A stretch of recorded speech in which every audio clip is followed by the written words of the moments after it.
Now, I already done a video like this already from Dragon Age Origins talking about like my preferred origin in the game. There's actually a couple that I actually played for different reasons. Well, no, actually, they're just some I tried out to see how it would go. And one I actually found myself enjoying that I thought I'd do a follow-up video for was the City Elf origin. Now, if you haven't played the game, there are two elven origins you can pick from. There's the Dalish Elf and the city elf. Now, a Dalish elf is an elf who has lived in the wilds, has roamed the land with their tribe or clan, and has more or less had, well, not an easy life, but I would say less disadvantages than a city elf. Now, the city elf, in that one, you are an elf who has lived in a part of the city of Denerim, which is called an alienage. Now, an alienage is kind of like a ghetto. It's where it's kind of like segregation, basically, and it's not pretty. Um, While the elves aren't slaves anymore, they are far from equals. This is actually elaborated on by Duncan in the opening of this origin. And despite the conditions the elves live in, I think they try to make the most of it. And it's better than it is in. Well, actually, it's kind of hard to say if it's better in Ferelden or in Kirkwall, but yeah, it's definitely not pretty. Like, elves are treated like shit in most parts of the world, or at least in most parts of Ferelden. They're called a lot of unpleasant nicknames like Knife Ear, but they try to get by. And the origin opens up with basically the day of your character getting married. As you can imagine, more or less, things did not go according to plan, and you end up leaving the alienage to become a Grey Warden, basically. Now, I kind of like this one because it's actually very satisfying to play as, mostly because of the story of. This is actually something I find lacking in Inquisition and also in Dragon Age 2 is that with Origins, you got an origin story to where your character came from and a story of how he ended up leaving to become a Grey Warden. You don't get that in 2. I think there might have been an idea behind that, like showing Lothran being burned in 2, but then again, they only had, I believe, a year of development on it, so that probably got cut out. Like, there was probably a lot of stuff that got cut out of 2. And Inquisition, like, your origin is explained, like, regardless of which one you pick, where you come from and why you're present before the events of Inquisition take place, and the event that causes you to become the Inquisitor, well, leads to you becoming, like, sets the groundwork for you eventually becoming known as the Inquisitor, but that is it. And, like, with all of them, you get treated differently based on your origin. And that's all I can really say about it is, yeah, this is something, and I like this one because just like the noble origin, it is satisfying in the effects it has in game, but for different reasons. I mean, you don't get any benefits like say at the lands meet, but you do have.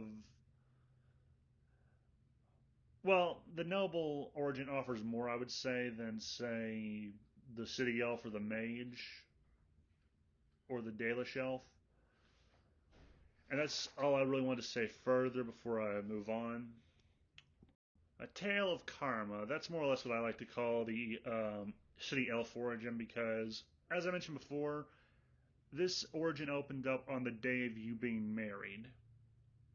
Now, the Arl in Denerim, he was away, so his son thought he had carte blanche to do as he pleased. And unfortunately, that means your fiance, whether it be male or female, gets kidnapped, along with your cousin Shani and your other cousin, I want to say Solus or Saurus, forget his name. His bride also gets kidnapped. Duncan provides you with some weapons. I think that was optional though to use, and you go to rescue them.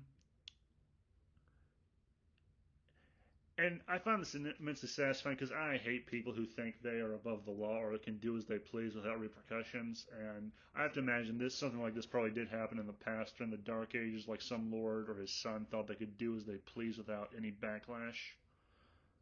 Actually, no, something like that did happen. It was called the Glencoe Massacre, and nothing was done about it. Absolutely nothing.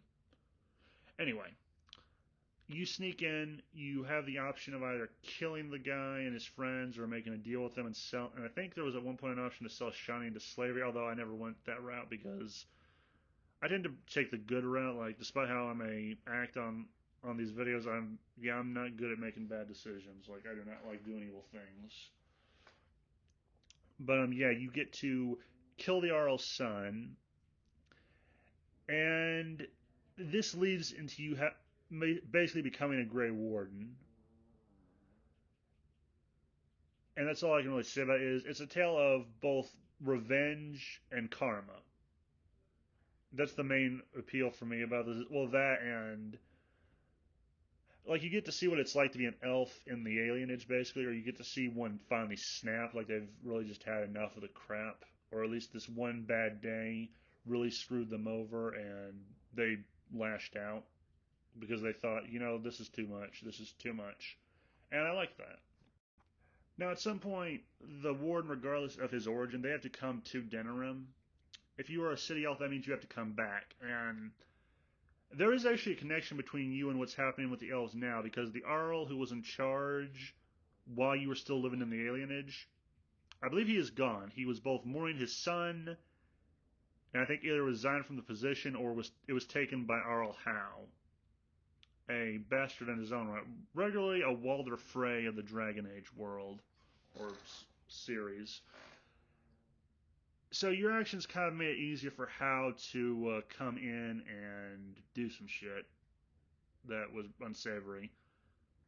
Now, I don't think this is completely on the City Elf Warden's fault. This is more or less just like, this is something that I personally interpret as your actions did have an effect to a degree. And they weren't, and it wasn't good if the City Elf's actions did contribute to this in some way. It could be Earl Howe just came in and just took over regardless of what you did. But I'd like to think that the City Elf's actions did not help the matter. Now, when you return to the alienage to actually settle with the matter that I won't be spoiling, you actually run into Shawnee, and she makes reference to your betrothal.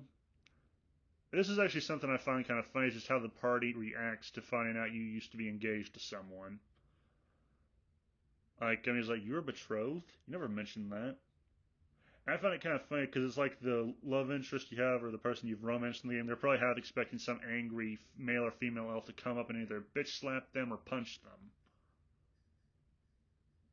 Which actually would be pretty fun to think about, especially if you're like a female and you romanced Alistair. That would be funny just to have the betrothed guy show up and like be enraged that you had a dalliance or an affair with Alistair.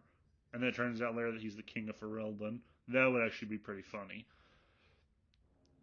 But yeah, the various party members have reactions. They all ask like, what happened. And there's also a funny response to how you could actually elaborate on what happened. You could say they were rapists and we got the wrong cake. Or something to that effect, I believe. Now, the influence this has on interactions, like, unlike the human noble, like, that origin it doesn't influence conversations as much, especially if you don't bring up the fact you're the turn and son. But if you're a city elf, this does kind of have some less than desirable influence on, because in Ferelden, if you are an elf, you are a dirty knife to most people and not well treated. Sort of.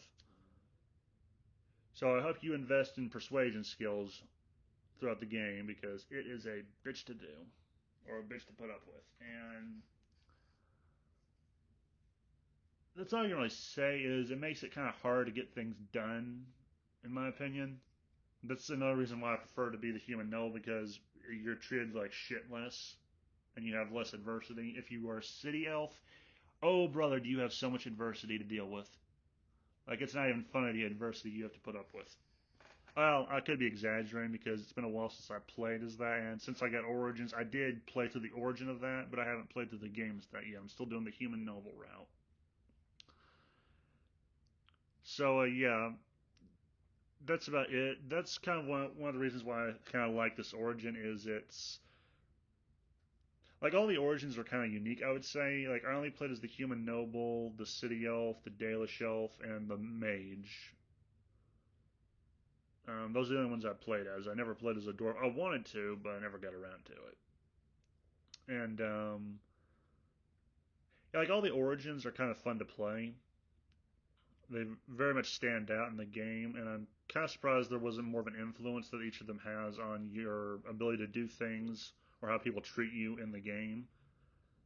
Then again, that might have been some stuff might have been cut out, so I don't really know for sure. But anyway, that's the video. These are the reasons why I like the city elf. It's very like I mainly just like the origin and like the reaction some party members had to find out you were engaged at one point, and kind of like what your homecoming is after you get back to Denerim. But besides that, yeah, those are the main things I liked about this and why I prefer the city elf. Not as much as the human noble, but pretty close. So yeah, that's the video. If you've played the game, what do you think of this? What are your thoughts? If you haven't, I would highly recommend getting the game. I should probably do a video suggesting it at some point. But yeah, that's it for the video. Have a nice day, and remember the game was rigged from the start.